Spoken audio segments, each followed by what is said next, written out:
Rempang, pemerintah sudah membentuk satgas untuk menyelesaikan dengan baik. Ya.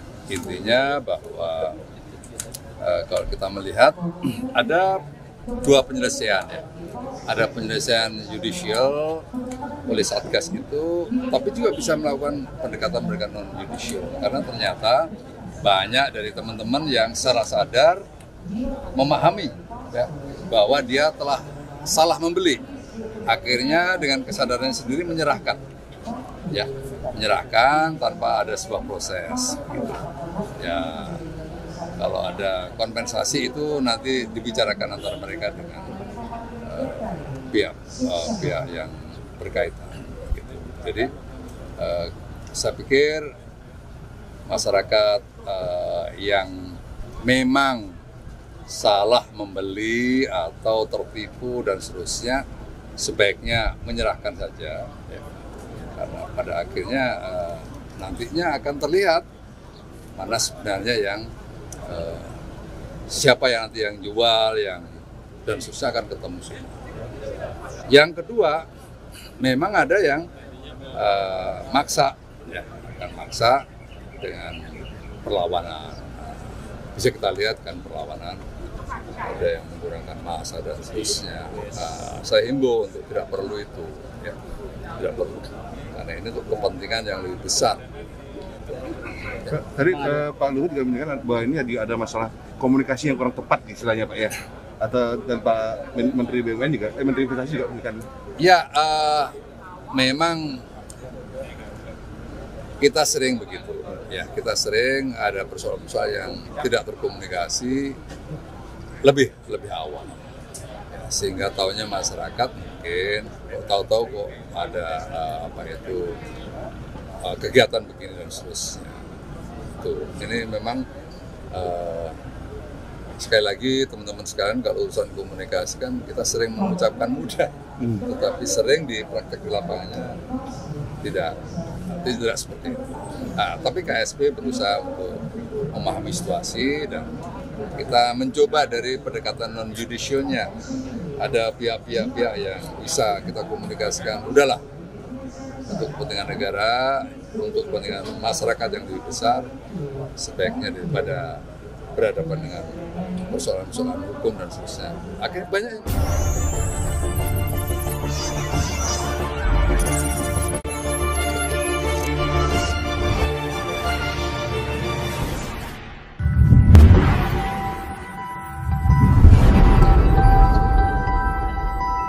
Warga di Pulau Rempang tetap tolak relokasi. Pemerintah pusat buta tentang Pulau Rempang. Salam jumpa sahabat M2TV. Kembali kami hadir untuk mengulas isu-isu yang lagi viral, baik di media cetak maupun di media-media sosial. Tetapi sebelum kami lanjutkan ulasan ini, jangan lupa subscribe, like, dan komen konten-konten M2TV, biar kami akan tetap eksis untuk mengulas isu-isu menarik dan tentu pasti akan sangat menghebohkan.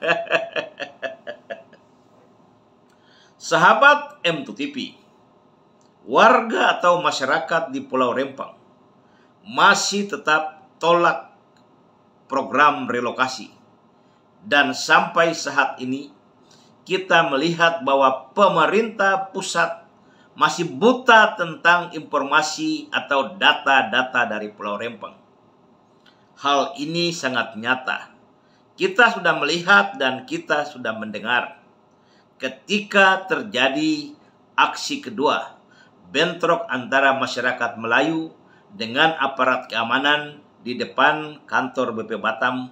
Lalu Menko Polhukam Profesor Mahfud MD secara serta-merta mengeluarkan satu statement yang sebetulnya cukup mengagetkan kita. Profesor Mahfud menjelaskan bahwa permasalahan di Pulau Rempang bukan persoalan tentang sengketa tanah, tetapi permasalahan pengosongan lahan yang sudah memiliki kekuatan hukum. Lebih lanjut, Profesor Mahfud menjelaskan bahwa yang dimaksudkan dengan tanah yang sudah memiliki kekuatan hukum adalah ada tanah di Pulau Rempang yang sejak tahun 2001-2002 di mana tanah tersebut sudah diberikan sesuatu hak kepada sebuah perusahaan swasta oleh pemerintah. Kemudian pada tahun 2004, bidang tanah yang sama juga, beberapa pejabat pemerintah menerbitkan lagi hak kepada investasi yang lain. Profesor Mahfud MD sendiri mengakui bahwa akibat daripada tumpang tindih ini, maka terjadi dilematika untuk pemerintah. Pernyataan Profesor Mahfud MD tidak ditanggapi oleh masyarakat karena memang masyarakat tidak tahu bahwa pada tahun 2001, tahun 2002 pemerintah telah menetapkan sesuatu hak untuk satu investor, dan tahun 2004 pemerintah juga telah menerbitkan sesuatu hak di atas bidang tanah yang sama untuk investor yang lain. Bagi masyarakat itu urusan pemerintah. Tetapi tentang tanah di Pulau Rempang sampai saat ini masyarakat di Pulau Rempang belum pernah menandatangani surat pelepasan hak. Oleh karena mereka belum pernah menandatangani surat pelepasan hak atau belum pernah mendapat ganti kerugian dari siapapun, maka sampai saat ini tanah 16 titik kampung tua di Pulau Rempang masih sah milik masyarakat yang masih mendiami kampung-kampung tersebut.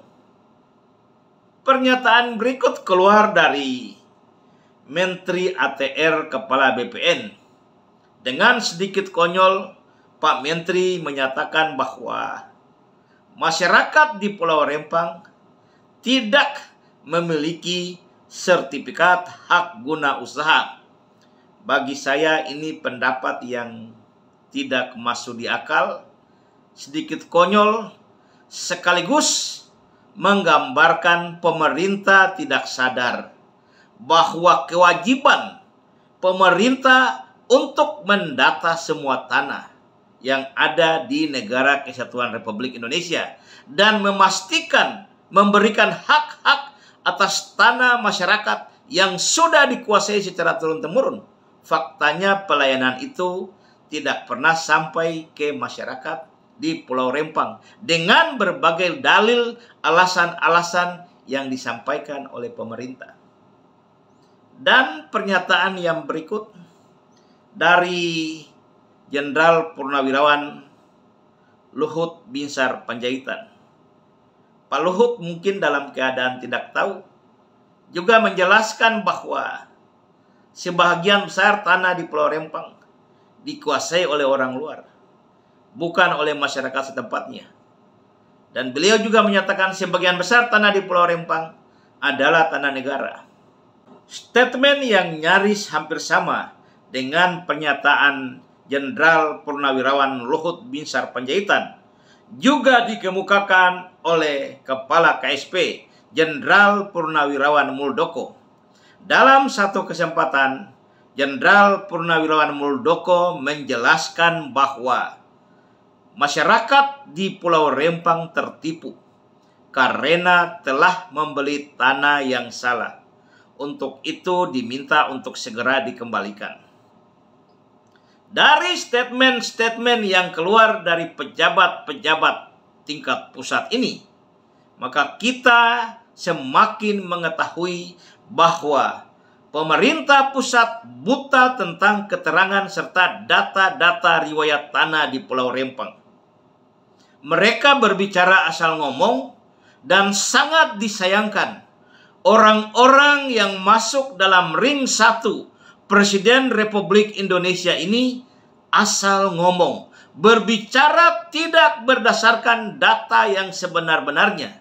Padahal mereka memiliki segalanya, baik jaringan, biaya, dan seluruh perangkat negara bisa mereka gerakkan untuk mendapatkan data-data yang benar-benar valid atau data-data yang sesuai dengan kenyataan sebenarnya di lapangan supaya tidak menimbulkan kontroversial.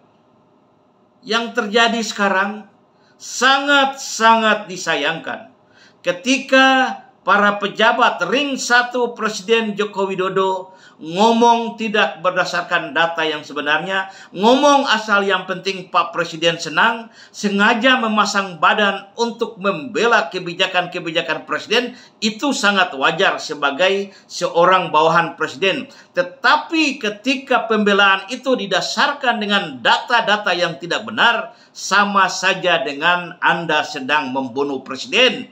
Tentu sangat disayangkan jika hal-hal seperti ini terus dan terus berlanjut. Dampaknya akan sangat luas. Yang pertama sekali pasti akan merusak harkat dan martabat pemerintah Republik Indonesia oleh karena jajaran pemerintahannya bekerja secara tidak profesional, dan yang lebih parah lagi, merusak tatanan yang telah dibangun oleh Presiden Joko Widodo selama 8 tahun. Merusak kinerjanya yang terbaik yang telah diberikan kepada rakyat hanya dengan permasalahan di Pulau Rempang.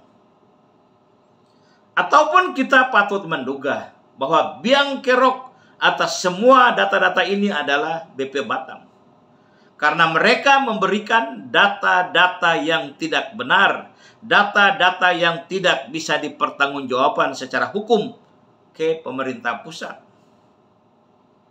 Dan wajar kita menyatakan bahwa BP Batam memberikan data-data yang tidak benar karena selama ini bidang-bidang tanah yang dikuasai oleh BP Batam diperoleh dengan cara-cara yang tidak benar, cara-cara yang bertentangan dengan hukum. Ini harus segera diakhiri. Yang sebenarnya untuk pemerintah pusat bisa mengetahui tentang situasi dan kondisi fisik bidang tanah di Pulau Rempang serta riwayat panjang tanah di Pulau Rempang bisa kita jelaskan sebagai berikut. Yang pertama, biar publik bisa mengetahui bahwa status hukum tanah 17.000 hektar di Pulau Rempang dapat dibagi menjadi 2 bahagian. Yang pertama, tanah dengan status hutan atau kawasan hutan, baik hutan lindung, hutan produksi, maupun hutan produksi terbatas. Luasnya antara 10 sampai belasan hektar. Ditetapkan berdasarkan SK atau keputusan Menteri Kehutanan. Dan yang kedua, tanah yang telah dikuasai oleh masyarakat Melayu 16 titik kampung tua di Pulau Rempang, yang mana penguasaan itu telah berlangsung sebelum kemerdekaan Republik Indonesia sampai sekarang. Oleh karenanya berdasarkan fakta-fakta dan bukti-bukti yang ada, tanah tersebut sepatutnya harus ditetapkan sebagai tanah adat atau tanah ulayat.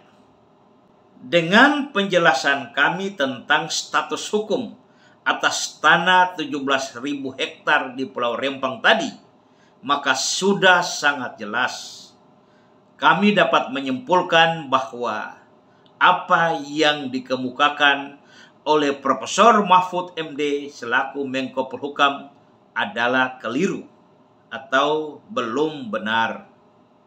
Karena memang buktinya bahwa sampai saat ini tanah masyarakat Melayu 16 titik kampung tua di Pulau Rempang tidak memiliki status apapun. Yang ada hanyalah ada fakta hukum secara fisik. Masyarakat Melayu sudah menguasai bidang-bidang tanah tersebut sebelum kemerdekaan Indonesia atau secara turun-temurun sejak tahun 1834. Oleh dan karena penguasaan tanah ini sebelum kemerdekaan Republik Indonesia, maka sepatutnya negara harus menetapkan status tanah itu adalah tanah ulayat atau tanah adat yang harus dihargai oleh negara. Jadi siapapun termasuk BP Batam tidak bisa mengklaim atau mengakui bahwa bidang tanah 16 titik kampung tua di Pulau Rempang adalah milik BP Batam. Karena kalaupun ada pengakuan, itu tidak berdasarkan hukum. Lalu kita mendengar ada SK Menteri Agraria Kepala BPN tentang penetapan status tanah di Pulau Rempang dengan hak pengelolaan kepada BP Batam. Kami harus ingatkan semua pihak bahwa SK Menteri Agraria atau Kepala BPN bukan merupakan bukti kepemilikan hak atas tanah. Karena satu-satunya surat bukti kepemilikan hak adalah sertifikat tanah. Jadi selagi BP Batam belum memegang sertifikat tanah, berarti BP Batam tidak bisa melakukan apapun di atas tanah yang sudah dikuasai masyarakat Melayu secara turun-temurun. Karena belum ada pelepasan hak dari masyarakat. Yang bisa menjadi rujukan kita, pendapat dari Profesor Bagirmanan, seorang ahli hukum yang sudah tidak asing lagi untuk kalangan akademik maupun praktisi hukum. Profesor Bagirmanan berpendapat tentang sifatnya hukum dapat ditinjau dalam dua sisi, yaitu ketentuan peraturan yang bersifat hukum disusun oleh DPR dan pemerintah dan terikat dengan sanksi-sanksi. Sedangkan yang kedua, ketentuan peraturan yang bersifat kebijakan bisa dikeluarkan oleh presiden maupun para menteri. Ketentuan peraturan yang bersifat kebijakan ini akan sempurna atau memiliki kekuatan apabila ketentuan-ketentuan teknis yang diikhtiarkan dalam kebijakan itu sudah terpenuhi. Dalam hal ini, kita ingin mengingatkan atau kami ingin mengingatkan untuk semua pihak bahwa keputusan Menteri ATR Kepala BPN untuk menerbitkan SK penetapan hak pengelolaan atas tanah di Pulau Rempang untuk BP Batam itu merupakan ketentuan peraturan bersifat kebijakan. Ketentuan peraturan kebijakan itu baru akan terpenuhi ketika BP Batam sudah mendaftarkan tanahnya di BPN. Dan harus diketahui, untuk mendaftarkan tanahnya di BPN, BP Batam harus clean and clear dulu tanah-tanah yang sedang dikuasai oleh masyarakat. Jika ini belum clear, maka BPN dilarang dan tidak akan menerbitkan sertifikat atas nama BP Batam. Fakta hukumnya sekarang, sampai hari ini, masyarakat Melayu 16 titik kampung tua di Pulau Rempang belum pernah mendapat uang ganti rugi dari siapapun. Oleh karena masyarakat Melayu 16 titik kampung tua di Pulau Rempang belum pernah mendapatkan ganti rugi, maka sah dan berdasarkan hukum mereka harus mempertahankan hak-hak mereka sampai titik darah penghabisan. Sampai jumpa dalam ulasan tentang fisik bidang tanah di Pulau Rempang selanjutnya.